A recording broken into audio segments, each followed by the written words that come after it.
Hosanna, sauve nous Seigneur, c'est quand même ce que veut dire Hosanna.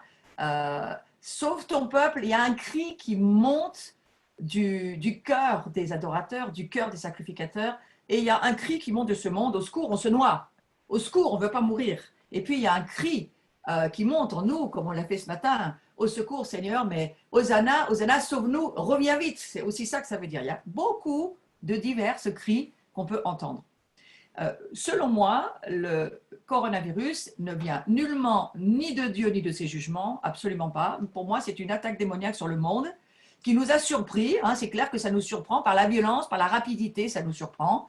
Et pourtant, on n'est pas ignorant, puisque Dieu nous dit dans sa parole, le diable est descendu vers vous avec une grande colère pour tous vous détruire. Donc c'est clair qu'il va prendre les moyens qu'il va s'être procuré lui-même. Et il est loin d'être idiot, le diable. Donc, Apocalypse 12, c'est déjà en marche. Et on est dans ce mouvement de la fin de cet âge où les chocs des royaumes vont être extrêmement violents. Vous avez, je ne sais pas vous, mais moi j'ai suivi la série Game of Thrones, ça m'a beaucoup parlé. Le monde prophétise quand l'Église ne prophétise pas. Hein. La guerre des royaumes, la guerre des trônes, la guerre du pouvoir. Si l'Église n'a pas compris que c'est de cela dont il s'agit, je crois que l'Église a compris.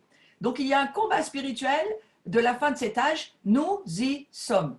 Et car Dieu a tant aimé le monde, le fondement de notre foi, il a donné son Fils, il a donné par amour ce Christ, et on vient de prendre cette communion tellement forte ensemble, où on comprend que c'est un sacrifice d'amour, parce que s'il n'était pas venu, s'il n'y avait pas eu ce Hosanna, s'il n'y avait pas eu cette entrée à Jérusalem, et je vous fais remarquer en passant qu'il n'est pas rentré à New York ou à Londres, hein, il a un petit choix personnel, donc respectez le choix personnel de Dieu. Hein. Il est rentré à Jérusalem et il a ses raisons de le faire. Donc il a donné ce fils et un père aimant n'envoie pas un cancer ou une maladie pour corriger ses enfants. Frères et sœurs, soyons sérieux, ça n'existe pas. Je n'enverrai jamais pour discipliner ma famille un virus, histoire qu'il se confine et qu'il reste tranquille. Hein. Non, c'est que, je le redis, d'une situation qui est là parce que le péché est là, les iniquités sont là, la structure de la dette est toujours là. Il y a toujours de la dette dans les nations. Le diable en profite.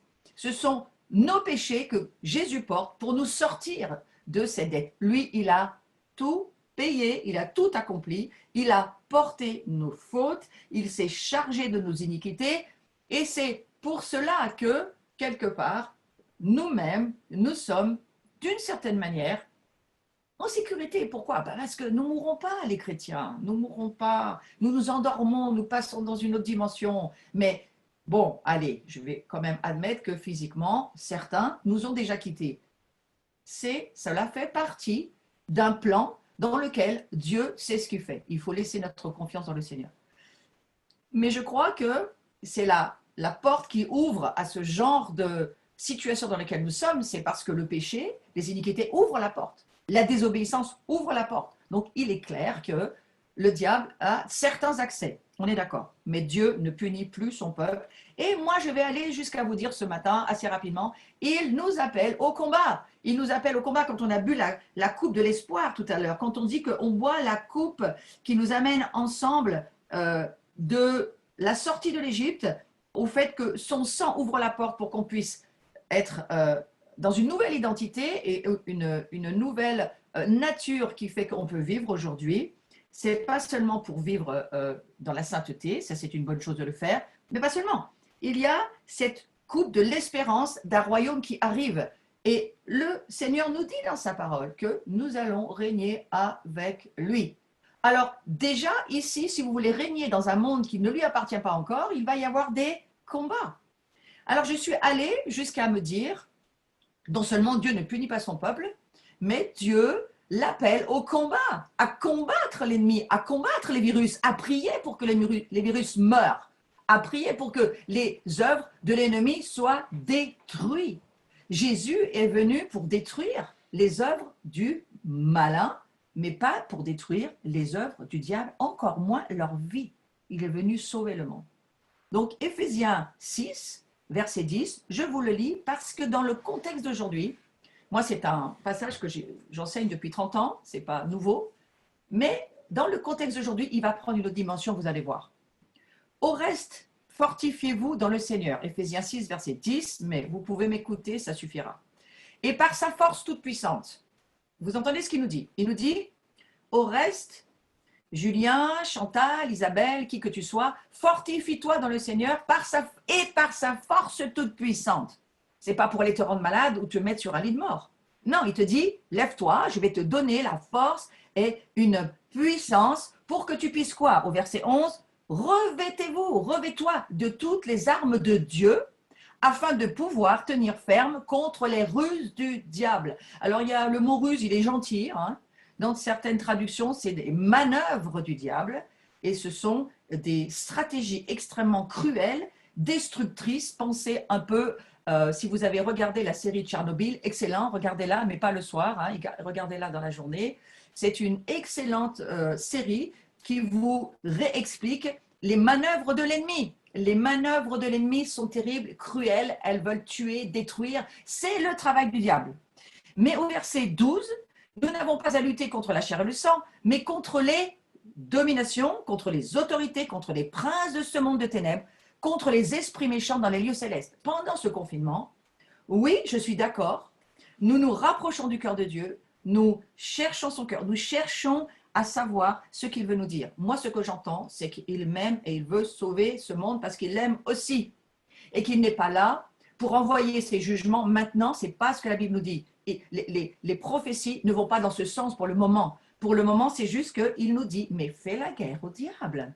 Commence dans ta vie, commence autour de toi et commence à lutter pour garder la foi. Le combat de la foi, c'est ce que nous apprenons dans ce confinement. Ouais. Alors jusqu'où tu comptes sur Dieu? Jusqu'où tu vas laisser ton caractère être changé pour être supportable par les autres? Jusqu'où tu vas rester agréable toute la journée, même pas que pour toi-même, mais pour les autres aussi. Oh, il y a 1000 questions qui se posent. Les 3/4 des couples sont en train d'exploser et ce n'est pas seulement le monde, les chrétiens sont en basculement.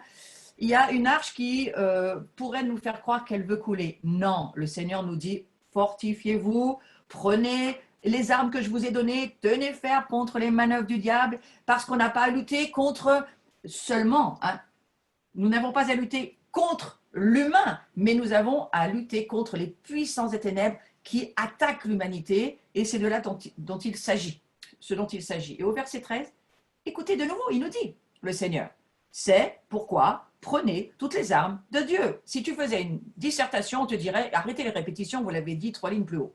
Mais moi, j'ai remarqué souvent, Dieu répète les choses, parce qu'il me semble qu'il sait qu'il faut qu'on l'entende correctement. Ouais. Prenez toutes les armes de Dieu afin de pouvoir résister dans les mauvais jours. Nous y sommes dans ce mauvais jour. Et tenir ferme après avoir tout surmonté. Donc, vous devez prendre ce verset et vous dire, ce sont des jours difficiles, je vais les surmonter, certainement que tu ne vas pas pouvoir les surmonter tout seul. Il faut pour cela que tu te fortifies dans le Seigneur. Comment te fortifies-tu dans le Seigneur? Adore Dieu, lis la parole de Dieu, mets de l'espace avec les humains que tu ne peux plus supporter, même si c'est ton chien ou ton chat, les animaux aussi, parfois nous tapent sur les nerfs, c'est possible. Hein? Mets de l'espace, va prendre du temps avec ton Dieu tout seul, et si tu es énervé contre toi-même, Dieu va te parler. Parce que c'est un peu mon histoire de ma prédication aujourd'hui, j'étais un petit peu énervée il y a 2-3 jours, et le Seigneur m'a parlé, je vais vous dire ce qu'il m'a dit. D'abord, je vais aller sur notre Dieu est rempli de compassion. Il s'est révélé en envoyant son Fils dans notre humanité. Mais enfin, si Dieu s'est fatigué à envoyer son Fils dans notre humanité, ce n'est pas pour détruire l'humanité de nouveau. Il a dit après le déluge, je ne le ferai plus jamais, je ne referai pas ça. Ne priez pas pour que les saisons reviennent, elles reviendront, c'est Dieu qui l'a écrit. Lisez Genèse 6, Genèse 7, Genèse 8, c'est écrit. Les saisons continueront. Le diable veut changer le calendrier, il n'y arrivera pas. Celui qui tient les planètes en alignement, celui qui tient les tétrades, celui qui tient la lune et le soleil, ce n'est pas le diable. Donc, celui qui tient Israël, c'est Dieu. Ah, ils ont vraiment cette chance, Israël. C'est qu'ils ont Dieu avec eux et nous avec, puisqu'on est devenus greffés à cet Israël spirituel. Où est notre souci aujourd'hui? Le ministère de Dieu, le ministère de Jésus, c'est le ministère de la compassion, c'est la manifestation de sa grâce. Et le ministère de Jésus, il est défini dans Luc 4. D'abord, alors, je veux d'abord faire un petit arrêt sur image, parce que Luc 4, 18, c'est là où Jésus définit son ministère. Mais avant, je vais vous faire un petit trajet avec vous pour expliquer deux, trois choses. On voit dans Luc 4, verset 1, Jésus rempli du Saint-Esprit. Mettez-moi pas les versets parce que je vais juste survoler et ne me mettez pas d'écriture. Écoutez-moi. Jésus rempli du Saint-Esprit revint du Jourdain. Il fut conduit par l'Esprit dans le désert où il fut tenté par le diable pendant 40 jours. C'est notre école de formation aujourd'hui. Jésus est rempli du Saint-Esprit après avoir vécu son baptême. Le baptême, c'est la représentation de la Pâque. C'est là où nous en sommes aujourd'hui. Nous sommes dans une Pâque où nous sommes en train d'avoir une submersion de beaucoup de choses. Nous traversons, nous passons sous l'eau de notre vieille nature, notre vieille vie. Nous quittons ce monde pour aller de l'autre côté, dans l'espérance du royaume de Dieu. Et la traversée de la mer Rouge, c'en est une représentation. Lorsque l'Égypte court derrière, Dieu va les submerger. On est très content de le savoir à l'avance. N'empêche qu'il faut quand même courir et il faut quand même écouter Dieu, il faut quand même suivre l'Esprit Saint. Ils avaient la nuée devant, la nuée derrière. Mais là, il n'y avait pas moyen de dire, moi je m'arrête, je pique-nique, je fais mon barbecue. Et pas moyen que j'aille à cette réunion-là. Ah, ce jour-là, ce n'était pas possible. Il fallait traverser le Jourdain, il n'y avait pas de barbecue, il n'y avait plus de j'ai pas envie, je fais la sieste, c'est pas l'heure, je veux pas. Et il fallait traverser. Donc là, dans ce confinement, frères et sœurs, me dites pas que vous en avez marre du confinement parce que c'est encore pas vraiment fini. Bon. Donc cette Pâque, on la vit et nous la vivons en ces jours. Et c'est un temps de submersion, mais Dieu sait pourquoi il te submerge. Il a aussi submergé le Christ lorsqu'il est venu. Il a vécu un baptême dont il n'avait pas besoin. Peut-être toi tu te dis, mais j'ai pas besoin de ce baptême, c'est déjà tout est mort chez moi. Alors ça déjà, il faudrait que ça soit prouvé. Et la deuxième chose, c'est que même Christ n'avait pas besoin de ce baptême, mais il s'est identifié au monde pour pouvoir l'aider. Donc toi-même, dans ce que tu es en train de vivre, identifie-toi au Christ et à ce monde et vis cette submersion. J'ai beaucoup aimé Marc Odara quand il a dit « j'accepte le confinement ». Mais c'est une parole extraordinaire parce que c'est une parole qui ouvre à la bonne mentalité. Donc laissons l'Esprit de Dieu nous changer. L'abandon de la vie, notre vie, la vie du Christ dans les plans de Dieu son Père, de notre Père Dieu, fait que en lui remettant notre âme, vous savez que dans Ésaïe 53, 3 fois Jésus remet son âme à Dieu. Si vous allez voir dans cette traduction, c'est écrit « il remet sa vie », mais c'est extrêmement mal traduit, parce que la traduction littérale hébraïque, Jésus 3 fois donne son âme à Dieu. Ça veut dire il donne sa vie, sa personnalité. Il ne donne pas seulement son être spirituel, il donne son incarnation qui est déjà là. Il donne tout ce qu'il allait être en tant qu'homme. À chaque fois qu'il a vécu cette incarnation sur la terre. Donc laissez Dieu vous changer et faites comme Jésus, abandonnez votre vie dans les mains du Seigneur et que vous puissiez lui remettre votre âme, parce que pourquoi? Qu'est-ce que cela va amener? Eh bien, ça va faire que, en abandonnant votre vie et en vivant cette Pâque, qu'est-ce qui se passe après Pâques? Il y a le conte de l'Homère. Alors, ceux qui n'êtes pas au courant, je ne suis pas en train de parler hébreu, c'est juste la transition entre Pâques et Pentecôte, c'est une période de temps qui est décomptée de 50 jours. Et qu'est-ce qui va arriver après Pâques? La Pentecôte. Ce qui meurt est oint. Ce qui n'est pas mort n'est pas oint. Alors, désire mourir à ce que Dieu ne veut pas voir dans ta vie, parce que tout ce que tu lui confies dans la mort, Dieu va le oindre. Quelle immense espérance. La deuxième chose, après que Jésus ait été rempli du Saint-Esprit et qu'il ait en amont vécu son baptême, je vous rappelle, le baptême, ensuite il est rempli de l'Esprit et Jean-Baptiste verra une manifestation du discernement des esprits, il verra cette colombe qui descend et il comprend que c'est l'Esprit Saint. Voilà. Après son temps, il est emmené dans le désert et après son temps dans le désert, il va confronter Satan, c'est l'Écriture qui nous le dit. Donc le Père, il suit un protocole, vous savez que Seder, ça veut dire l'ordre, le protocole. Il suit un protocole qui va lui permettre d'avoir la victoire sur le diable. Est-ce que vous pensez que si Dieu le Père l'a fait pour Jésus, il ne le ferait pas pour vous? Donc, il le fait pour moi, en tous les cas. Donc, il me fait suivre un protocole qui va faire que je vais avoir la victoire sur le diable. Et c'est bien pour ça que Dieu nous a mis sur la terre. Jésus est venu afin qu'il détruise l'œuvre de l'ennemi, mais pas seulement. Il a dit, moi et mes disciples, nous allons détruire les œuvres du diable. Dieu travaille toujours avec l'humanité, c'est pour ça qu'il nous a créés. Donc, il y a quelque chose dans lequel il faut entrer dans la conscience, et cette école à laquelle nous sommes en ce moment, c'est cette école d'apprendre à avoir la victoire sur le diable. Dieu attend notre abandon dans la foi et pas seulement dans la confiance. Et là, je vais aller sur ce texte de Luc et je vais aller un petit peu plus loin. Ne me mettez pas l'écriture, je la lis toujours très rapidement. Vous savez que c'est toute cette histoire où il mange, il a eu faim et le diable lui dit, si tu es le Fils de Dieu, ordonne à cette pierre qu'elle devienne du pain. Et Jésus lui répond, il est écrit. Ensuite, Jésus lui dira, le diable lui dira, il lui montre tous les royaumes et puis il lui dit, je te donnerai toute cette puissance, mais il faut que tu m'adores, il faut que tu me serves. Jésus lui dit, mais pas question, il est écrit, tu adoreras le Seigneur ton Dieu et tu te serviras lui seul. Jésus, il ne fait pas des débats, il n'est pas dans les médias sur France Info ou CNN. Hein. Jésus, il dit juste, il prend l'écriture et il lui dit, voilà, c'est écrit ça, la deuxième fois, c'est écrit. Il répond au diable parce que son Père dans l'écriture a déjà écrit. Et puis, la troisième fois, c'est la même chose, c'est le diable hein, qui le conduit à Jérusalem. C'est l'esprit qui emmène Jésus dans le désert, mais c'est le diable qui emmène Jésus à Jérusalem. Vous voyez, attention, ce n'est pas toujours celui qu'on croit qui nous emmène quelque part. Il faut du discernement cette saison. Et donc, de nouveau, dans son histoire entre le désert et Jérusalem, à la troisième tentation, le diable l'amène en haut du temple. Et puis il lui dit, mais si tu es le Fils de Dieu, jette-toi, on va voir si tu meurs ou pas. Et Jésus lui dit, mais pas question, il est dit, tu ne tenteras pas le Seigneur ton Dieu. Dans cette saison, nous voulons faire taire le diable. Mes amis, donnez pas vos opinions, donnez pas ce que vous pensez. Une parole que le Saint-Esprit vous rappellera ou vous amènera à lire, ou vous amènera par quelque chose, fera votre victoire. Et ensuite, on voit qu'après l'avoir tenté de toutes ces manières, le diable s'éloigne de lui. Regardez bien, au verset 13, je suis toujours dans Luc, 4, 13. Oui, après l'avoir tenté. Après l'avoir tenté de toutes ces manières. Donc le diable, il est quand même assez limité, hein. Il a ses 3 manières, puis après, il n'a plus d'idées, donc voilà, c'est fini. Le diable, il est limité, frères et sœurs. Ne croyez pas qu'il n'est pas limité. Mais il s'éloigne parce que quoi? Il a dans la tête qu'il va revenir. Alors quand vous avez gagné une victoire, ne croyez pas que c'est fini jusqu'à ce que Jésus revienne, votre victoire, elle est là pour toujours. Non, vous allez avoir une autre guerre à tenir.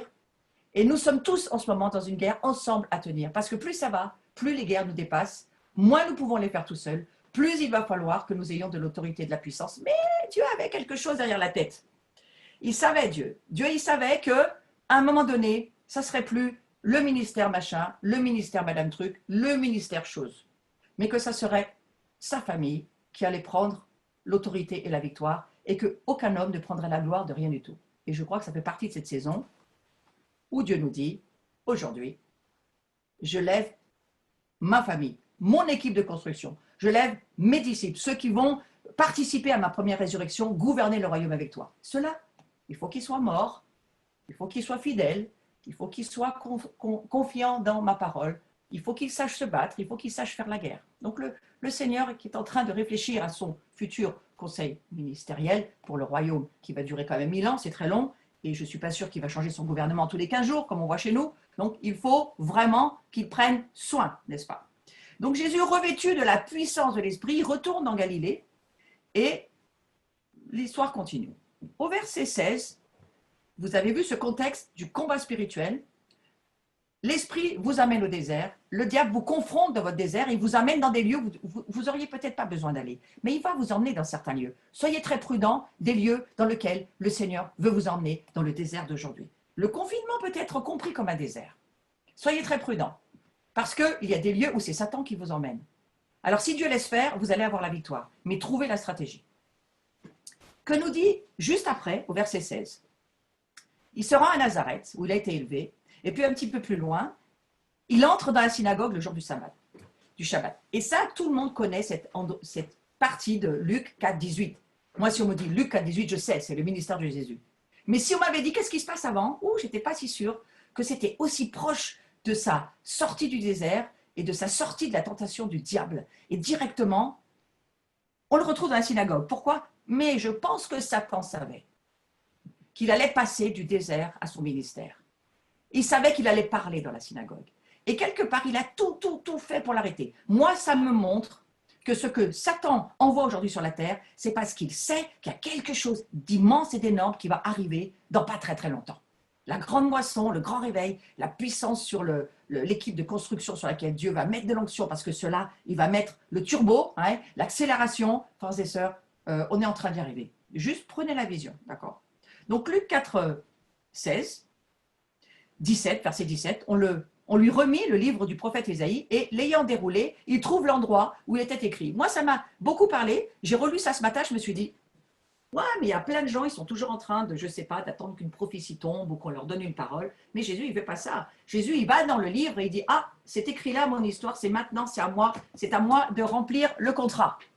Alors, j'aimerais vous mettre au courant que certaines prophéties, c'est déjà écrit dans la Bible. Allez pas chercher la bonne aventure dans le monde spirituel chrétien, parce qu'on n'en peut plus. Hein, mais allez simplement au bon endroit dans la Bible, la bonne chose que Dieu dit que c'est maintenant qu'on doit le faire. Ouais. Et maintenant, il faut détruire les œuvres du diable, parce que c'est pour ça que Jésus est venu. Donc là-dessus, il faut se lâcher un petit peu plus.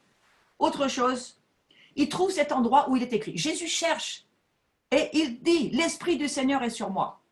Parce qu'il m'a oint, et il lit le rouleau d'Ésaïe, il m'a oint pour annoncer une bonne nouvelle aux pauvres. Dieu l'avait déjà dit à Ésaïe, comme il sait que son histoire est écrite dans la Bible, il va la chercher et il redonne à la une le journal d'actualité du moment. Donc c'est le journal du moment, c'est l'actualité. Et il dit, il m'a oint pour annoncer une bonne nouvelle aux pauvres. Il m'a envoyé pour guérir ceux qui ont le cœur brisé, pour proclamer aux captifs la délivrance, aux aveugles le recouvrement de la vue, renvoyer libres les opprimés. Alors, c'est quoi le ministère du Christ sur la terre? C'est pas d'envoyer des virus, frères et sœurs. C'est d'aller aider les malheureux, les malades, les captifs, donner l'espérance, ressusciter ceux qui meurent et certainement pas leur envoyer la mort. Ça serait quand même stupide de donner à Dieu des attentions que Dieu n'a pas. Alors excusez-moi pour cette petite colère sainte qui va très vite passer, je vous le promets. Pour publier une année de grâce. Publier une année de grâce, pas une année de malheur. Donc nous sommes dans une année de grâce et il faut connaître l'écriture et c'est là où nous en sommes. Et ensuite il roule le rouleau, il roule le livre, hein, il le remet au serviteur, il s'assoit. Jésus il est tranquille, il n'est pas tendu, il n'est pas inquiet, il est complètement en train de vivre sa prophétie. Frères et sœurs, nous, le peuple de Dieu dans cette saison, nous sommes complètement en train de vivre la prophétie. Nous sommes en train de la vivre. Nous sommes de ceux qui déclarons ce que Dieu attend qu'on déclare depuis longtemps. Et les prophètes qui voulaient déclarer dans ces paroles, eux, ils n'ont pu que prophétiser. Mais ils n'ont pas pu parler de la part de Dieu. Est-ce que vous imaginez, pendant que je vous parle, le Saint-Esprit me ramène ça à l'idée, ça va encore rajouter du temps à mon message, il me rajoute toujours plein de temps à mon message, le Saint-Esprit. Après, on me dit, mais c'est toujours trop long. Mais alors, est-ce que je vais faire taire Dieu? Juste pour vous dire, Pessar, ça veut dire le mot P, la bouche, P, c'est la bouche, l'explosion, la déclaration explosive, Sar, qui doit donner les louanges de Dieu, qui doit élever ce que la bouche doit dire. Pessar, c'est ce que ça veut dire. La bouche parle et lève les louanges du Créateur. Alors, on va lever quoi dans cette saison, frères et sœurs? On va lever une parole positive. Et on va lire la Bible et on va vivre la prophétie qui est écrite pour nous.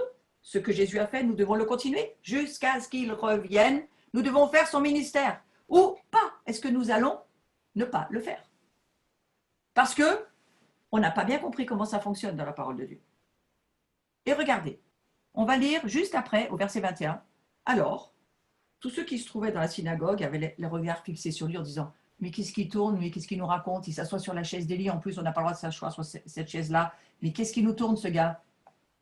Les religieux sont comme ça. Et il dit, très tranquillement, il commence à leur dire « Aujourd'hui, cette parole de l'Écriture que vous venez d'entendre est accomplie. » Vous imaginez la scène dans une synagogue. On va entrer dans des temps, frères et sœurs, où la Bible nous dit que le corps des rachetés, le corps de Christ, à la fin des temps, va avoir à traverser sa Pâque pour arriver à Pentecôte. Nous sommes en train de commencer à aller à Pentecôte. Pour pouvoir vivre les événements que Dieu veut que nous vivions, il nous faut monter dans l'adoration. Il nous faut être remplis de l'Esprit Saint. Il nous faut avoir une confiance absolue dans le Seigneur. Et il nous faut vraiment comprendre que si l'Esprit Saint nous amène au désert, ce n'est pas l'Esprit Saint qui nous dit qu'il faut qu'on se jette du haut du temple. Ce n'est pas la même entité derrière. Donc attention à tout ce que vous entendez. Et que les paroles que nous prononçons cette saison vont déterminer si nous allons faire partie de l'équipe de construction ou si nous allons faire partie de l'équipe de démolition. Et là, Dieu, chômage technique éternel pour ceux qui, je crois, vont penser qu'ils ont le droit de parole à dire qu'aujourd'hui, on est en train de couler. Non, non, certainement pas. Jésus, dans un monde qui était tenu sous la tyrannie de l'Empire romain, imaginez ce que ça veut dire, avec la tyrannie du gouvernement des empereurs et puis de la situation des Juifs à cette époque-là, Jésus il arrive tranquillement. Il est la prophétie. Il est en contact avec son Père. Il sait ce qui se passe de l'autre côté. Il sait que quelque part, tant qu'il va rester en prière et tant qu'il va entendre la voix de son Père, il va pouvoir avancer. Il sait qu'il a besoin du Saint-Esprit tout le temps. Donc, il va sans arrêt prier pour être rempli de l'Esprit Saint. Et ce protocole-là, il faut que nous aussi, nous le suivions. Je crois qu'on n'a pas d'autre chemin que celui-ci. Si vous êtes d'accord avec moi, faites-moi comme ça, que je vois si vous suivez. Ça va. Moi, je vois au moins une page et après, je vais regarder la suivante, où il n'y a pas grand monde, mais je pense parce qu'ils veulent entendre. Voilà. Très bien. J'aime beaucoup votre encouragement. Ça m'aide beaucoup pour ce dans quoi je vais aller. Vous vous souvenez que Carlos nous a beaucoup partagé l'histoire d'avoir un cœur. Et après, et c'est là où je vais raconter un peu mon histoire vite fait et vous donner 2-3 petites directions prophétiques. Est-ce que vous me donnez encore 10 minutes, par exemple? Oui, la plupart, oui. Si vous fermez votre fenêtre et qu'il n'y a plus personne, j'arrêterai de parler. Donc là où je veux finir, c'est finir, pas tout à fait. Je sortais du dimanche dernier. J'étais un peu troublée parce que j'ai certaines réactions émotionnelles parfois où on peut avoir une espèce de montée d'adrénaline à l'intérieur où on se dit mais comment c'est possible d'entendre des choses pareilles, ouais. Et vous savez bien de quoi je parle, ce dont je parle, puisque je vous en parle depuis un petit moment, hein. Il ne faut pas se tromper de discernement dans les temps où nous sommes aujourd'hui. Et penser qu'on a un Dieu qui nous enverra un virus pour nous corriger, ça c'est quand même, on devrait quand même plus en être là. Donc moi, j'allais avec un cœur un peu explosé à l'intérieur en disant, Seigneur, comment c'est possible? Comment c'est possible? Comme je comprends et comme je suis d'accord avec Carlos et tout ce que j'entends à côté, s'il te plaît, Seigneur, qu'est-ce qu'on peut faire? Et tout à coup, j'ai eu un espèce de coup de gueule et j'ai senti mon mari à côté de moi me dire, oh, ça commence à être lourd là, cette histoire. Bon. Et lui, il est parti dans son coin, moi dans le mien. Et j'ai fait ma montée, j'ai une petite montée vers chez moi où je vais faire ma montagne pour parler à Dieu et puis pour faire un peu du sport. Et là, j'entends Dieu qui me dit, est-ce que ton cœur est impliqué dans ce que tu fais pour Dieu ces jours de confinement? Est-ce que tu fais les choses par devoir ou par obligation? Est-ce que tu es sous la loi ou est-ce que tu es obligé? Et j'étais en discussion avec Dieu parce que j'ai certaines réactions de certaines personnes avec qui je suis en contact. Et franchement, leur réaction, moi j'ai du mal quand une personne va faire passer son service avant la compassion du cœur. Vous me comprenez? Vous comprenez ce que je veux dire ou je réexplique autrement? J'ai du mal lorsque, par exemple, quelqu'un va me faire passer son service, moi, je fais ça, et puis après, mais la personne dont tu t'occupes, tu as essayé de comprendre son cœur, savoir ce qu'elle vit, savoir où elle en est, avant d'être dans la procédure du service. Et c'était compliqué pour moi. J'avais le cœur un peu blessé par rapport à ça. Et c'est rare que je sois blessée. Et je me suis dit, ce confinement, c'est en train de m'atteindre, parce que quelque part, moi, je ne suis pas quelqu'un qui psychote, mais dans le confinement, on a tendance à psychoter. Ouais, je ne sais pas si vous, mais moi, oui. Hein. C'est-à-dire qu'on se met à trop penser, parce qu'on a trop de temps pour penser. Et alors, le Seigneur me dit, est-ce que tu fais les choses? Est-ce que ces personnes, tu penses qu'elles font les choses par devoir ou par obligation? Et j'ai senti que ce n'était pas seulement à moi qui le disait, mais il disait, discerne les gens qui te parlent. Est-ce qu'ils font les choses avec leur cœur ou sans leur cœur? Et je me suis dit, mais j'espère bien qu'on le fait avec notre cœur, Seigneur Jésus. Donc après, je suis partie à penser à l'abri, je pensais à l'Église de Christ, à ma nation. Et il faut lui donner une réponse. Et personnellement, je lui ai répondu que je faisais mon service avec mon cœur et que j'étais attentive depuis plusieurs années. Je fais attention à l'écriture, je la lis. Quand ma vie n'est pas en accord avec l'écriture, je change les choses. J'essaye de mettre les choses en accord avec la parole. Des fois, ça me prend plus ou moins de temps. Mais on ne peut se repentir que de ce qu'on voit, que de la révélation qu'on a. On ne peut pas se repentir d'une révélation qu'on n'a pas. Donc, je commençais à me dire, il y a une révélation que Dieu est en train de m'accorder, il faut que j'en fasse quelque chose. Et j'ai compris que ça voulait dire, pose-toi bien la question, dans ce temps de confinement, tout ce que l'Église fait, elle doit apprendre à le faire avec son cœur et pas par légalisme, pas par devoir, pas parce qu'on est obligé, pas parce qu'il faut le faire, pas parce qu'on me le demande, mais parce que, tout simplement, on aime le Seigneur, on le fait par amour. On ne le fait pas pour être reconnu, pour être écouté. On le fait parce que Dieu en a besoin. Alors, j'ai répondu plus ou moins à cette question qu'avait posée Carlos, et j'étais toujours en train de me promener, et le Seigneur me rappelle, l'accusateur des frères, c'est le diable. Et on lutte contre des démons. Et c'est pour ça que je vous ai démarré cette prédication avec Éphésiens 6. Oui, le confinement, mais attention, on a un combat avec des démons qui peuvent être à l'extérieur, mais qui peuvent être aussi à l'intérieur de nos vies. Et ce confinement va servir à purifier, à sanctifier notre être humain.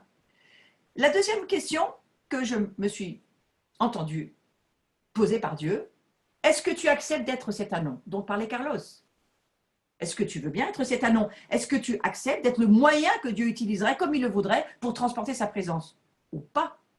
Et ma réponse a été de lui rappeler que depuis très très longtemps, j'avais un petit peu comme Pierre peut-être dit, bah, écoute Seigneur, mais tu le sais Seigneur, enfin, ta question là, enfin, j'ai répondu quand même. Hein. J'ai dit, bon, bah oui, moi je veux bien, moi je veux être cet anon, mais j'espère que c'est que ça que je suis, parce que je vois pas qu'est-ce que je pourrais être d'autre avec toi, quoi, t'es Dieu. Il m'a rien dit. Et j'ai renouvelé mon alliance avec Dieu sur mon chemin en disant, ok, Seigneur, moi je veux bien porter ta présence. Je sais que tu es lourd, que ça pèse, que des fois c'est encombrant même, des fois c'est submergent, mais je veux bien ma vie. Puis je n'ai pas prié que pour ma vie, j'ai prié pour ma communauté aussi. J'ai dit, je veux bien que ma communauté porte le poids que nous demande de porter. Tu nous demandes de porter des poids extrêmes pour le tout petit nombre que nous sommes. Et des fois, c'est vrai, je râle pas, mais je dis, Seigneur, c'est très gros ton poids là. Des soirées comme jeudi, c'est très gros, on porte tout le poids. Mais je le faisais vraiment avec mon cœur. Ça, je le savais. On était l'annon, ça, je le savais. Nous sommes appelés à être des annons, frères et sœurs. Alors, est-ce que l'œuvre que Dieu vous a confiée, est-ce que vous acceptez d'être cet annon qu'il veut que vous soyez?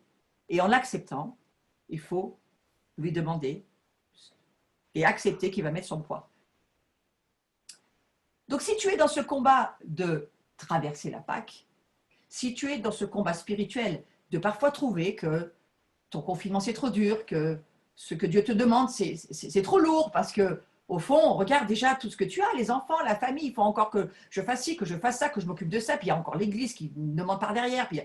Alors moi je te dis une chose, si tu es dans ce combat spirituel, ça montre, comme Jésus l'a été dans le jardin de Gethsémane, Jésus dans son incarnation, il a vraiment eu des angoisses, il a vraiment eu des peurs, il a vraiment eu des difficultés humaines, mais il les a surmontées en faisant confiance à son Père.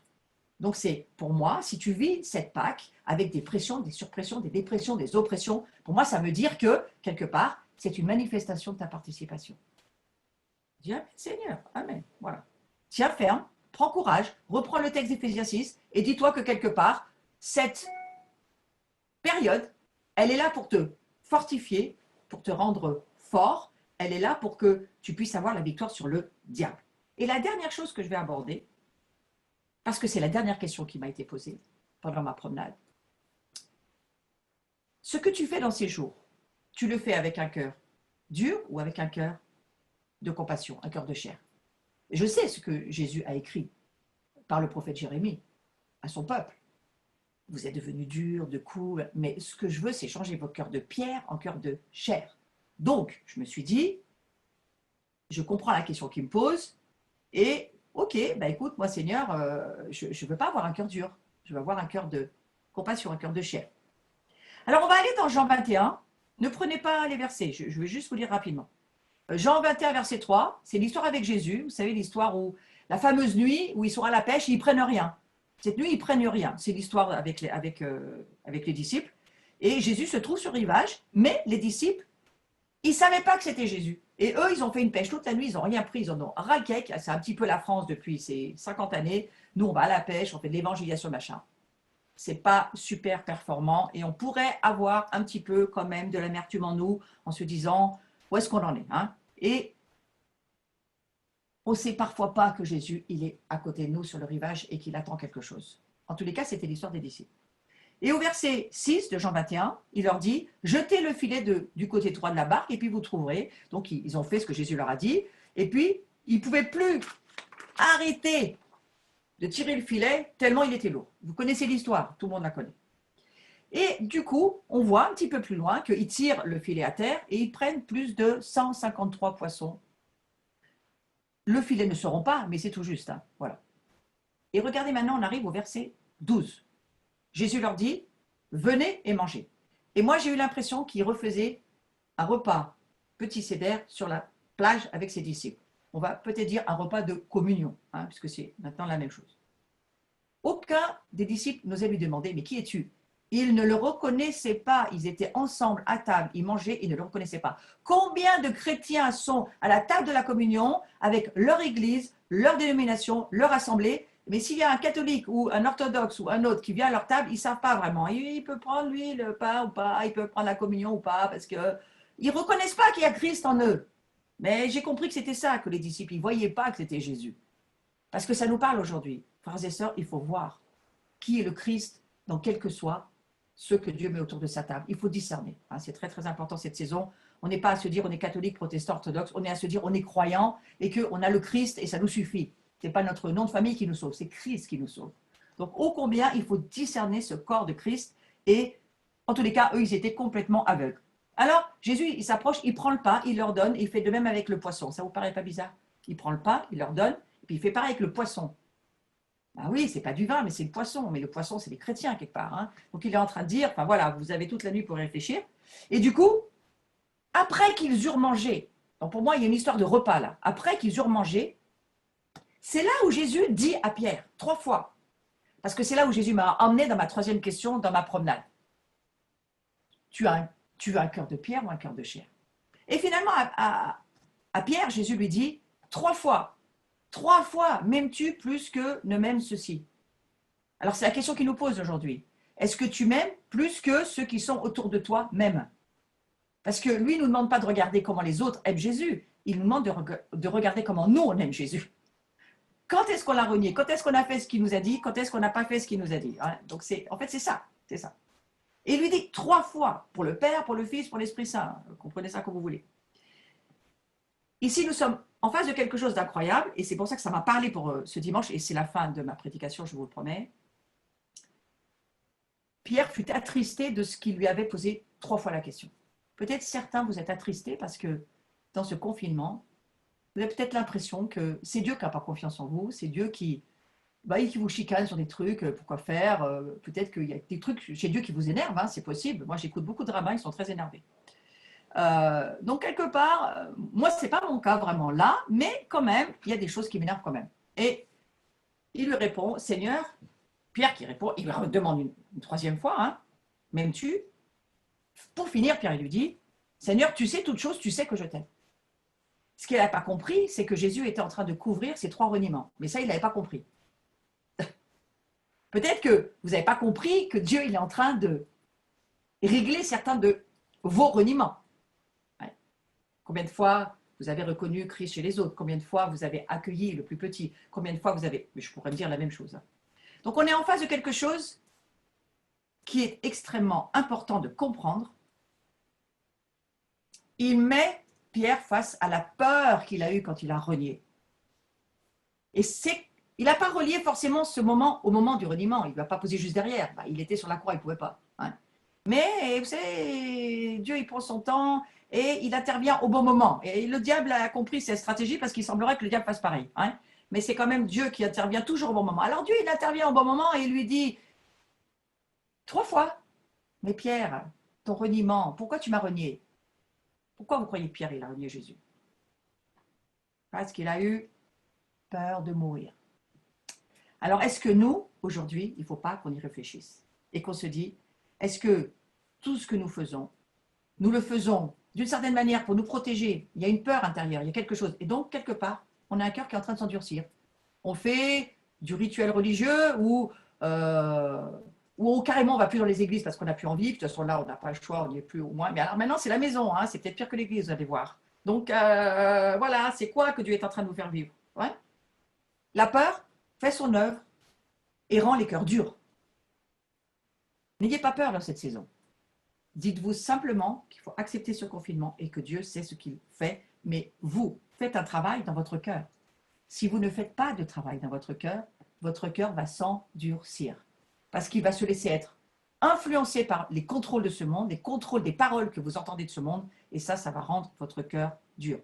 Alors restez chez vous, oui, et là je vais peut-être finir, ça va peut-être vous surprendre, mais j'ai un dernier point, et je prie que vous le compreniez bien. À un moment donné, j'ai entendu le Seigneur me dire ceci. La peur, l'angoisse rendent certains cœurs durs. Ça, je l'ai entendu me dire. Oui, d'accord, Seigneur. Et que ceux qui resteront sous la loi ne se soumettront jamais à ceux qui marchent par l'esprit. On va tous dire Amen. Vous êtes d'accord? C'est facile à comprendre ça. Hein, ceux qui vivent sous la loi n'arriveront jamais. Ils ne pourront jamais suivre la vie de l'esprit. Mais ça allait beaucoup plus loin, ce que Seigneur m'a dit. Il m'a dit, la loi, si la loi prévaut, la grâce est vaincue. La grâce a perdu. Ah, si la loi prévaut, la grâce est vaincue. Qu'est-ce qui prévaut sur toi, m'a dit le Seigneur. Alors moi, j'ai été à Toronto, je connais très très bien ces sujets de la grâce et de la loi, et je prêche depuis des années de ne pas être sous la loi. Je dis, Seigneur, s'il te plaît, fais-moi grâce, pose-moi pas cette question. Mais il m'a dit, c'est pas pour toi que je la pose pour l'Église. Ah, ça m'a un peu rassuré. Après, il me dit, mais il va falloir que tu comprennes que je vais faire passer les limites à l'Église. Est-ce qu'elle est prête? Les limites de quoi? Les limites de leur humanité. Parce que c'est un obstacle, un danger pour les cœurs de chair que Dieu cherche dans ces jours, que de ne pas accepter de passer certaines limites si Dieu te le demande. Comprenez-moi bien, je vous explique. Nous ne devenons pas des pharisiens lorsque nous suivons l'Esprit Saint. Mais nous ne sommes pas des pharisiens pour autant lorsque nous nous soumettons à la loi. Nous devons nous soumettre à la loi, c'est-à-dire la loi de nos gouvernements, la loi de ce monde. Restez chez vous, c'est important. Il faut bien sûr y obéir. Et c'est clair. On a besoin vraiment d'obéir à la sagesse et à l'intelligence du moment dans lequel nous sommes. Restez chez vous si vous n'avez pas d'autre chose à faire que ce monde nous demande pour aider. Donc les soignants et tous ceux qui servent, on est bien d'accord que ceux-là, ils ne restent pas chez eux, ils vont servir. Et on prie pour eux. Mais il m'a dit une chose, le Seigneur, il m'a dit, attention, je vous amène au désert pour que vous perdiez vos habitudes et que vous changiez vos manières de penser parce qu'il va falloir que vous changiez totalement votre manière de penser les choses. Alors ça, on l'avait compris déjà. On avait compris que tout est en train de changer dans nos pensées. Mais j'ai dit, mais Seigneur, tu veux aller me faire aller où là? Et il me dit, mais il y a un moment donné où il va falloir que les mesures barrières que vous mettez, vous les enleviez. J'ai dit, qu'est-ce que tu me racontes? Alors, les mesures barrières de ce monde ne prévaudront pas sur l'ouverture et la dimension de l'Esprit Saint en nous.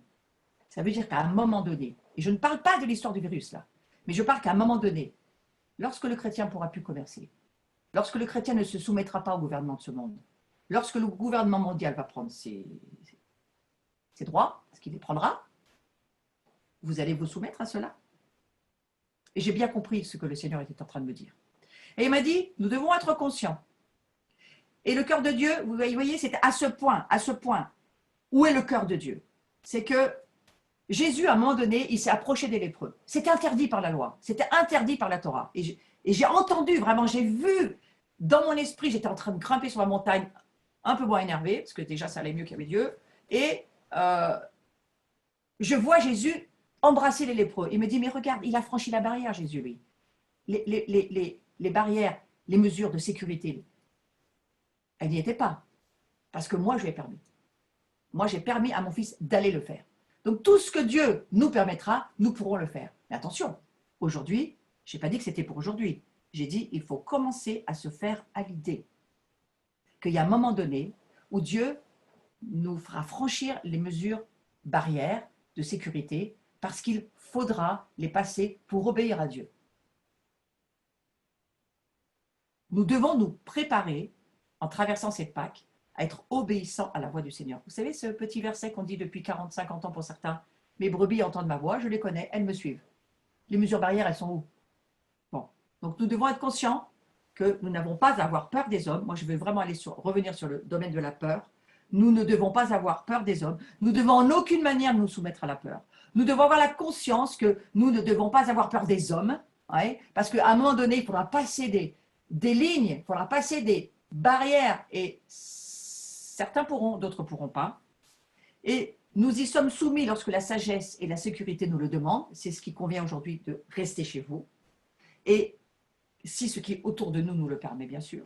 Mais si Dieu nous parle et nous donne une parole qui va confronter ce légalisme, il va falloir traverser la barrière. Enlever la pierre, détruire l'obstacle. Enlever en nous cette peur qui fait que certains ne peuvent pas aller même aider aujourd'hui au niveau du virus parce qu'ils ont trop peur de tomber malade. Je vous encourage à prier, frères et sœurs. Jusqu'où tu m'aimes, Pierre. Voilà, j'ai fini ma prédication aujourd'hui. Je m'excuse, c'est un petit peu plus long que je l'avais prévu. Mais il y a du sens, vous comprenez. Il y a du sens dans le fait que aujourd'hui, Dieu nous parle, gardez un fil rouge de ce que Dieu est en train de dire, pas seulement à la communauté, mais à l'Église de France. Dieu est en train de nous donner un fil rouge. Il nous prépare pour les temps qui arrivent. Et ce temps de confinement, de désert, de mise à part, de pause, de céla, tout ce que vous voulez, c'est quelque chose que Dieu est en train d'utiliser en nous parce qu'il nous prépare pour d'autres temps. Il a fallu 3 fois à Pierre pour être sûr de son amour. Alors je prie qu'il en soit de même pour nous, que nous puissions comprendre que Dieu est bon, compatissant, il est miséricordieux, que tout ce que nous vivons, c'est parce qu'il nous prépare pour les jours à venir et surtout pour la venue de son royaume. Amen.